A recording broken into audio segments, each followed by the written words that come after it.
Ini mimpiku, pria Jepang habiskan 213 juta untuk jadi seekor anjing, tak malu muncul di keramaian. Seorang pria di Jepang berkeinginan menjadi anjing dan kini kisahnya viral di dunia maya. Bahkan pria itu rela menghabiskan uang sebesar 2 juta yen atau setara 213 juta untuk mengubah dirinya demi tampak menjadi anjing. Pria tersebut bernama Toko dan ia ingin menjadi anjing jenis collie.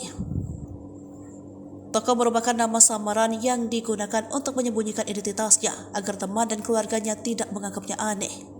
Melalui kanal YouTube I Want to Be an Animal, Toko menceritakan kisah mengapa ia ingin merubah menjadi anjing. Rupanya, keinginannya menjadi anjing merupakan cita-citanya sejak kecil.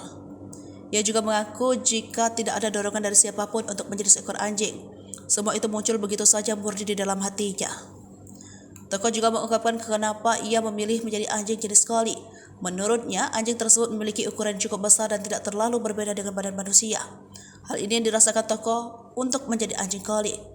Perusahaan Jepang yang produksi kostum Toko mengatakan perlu waktu 40 hari untuk membuat setelan anjing. Dengan merogoh kocek 2 juta, kostum tersebut didesain serealistis mungkin agar mempermudah Toko berjalan dengan 4 kaki. Kendati demikian, Toko tidak dapat menggerakkan anggota tubuhnya dengan bebas. Di samping itu, banyak orang yang klaim bahwa Toko sudah lelah hidup menjadi manusia hingga memilih menjadi anjing. Menurutnya hal tersebut sama sekali tidaklah benar.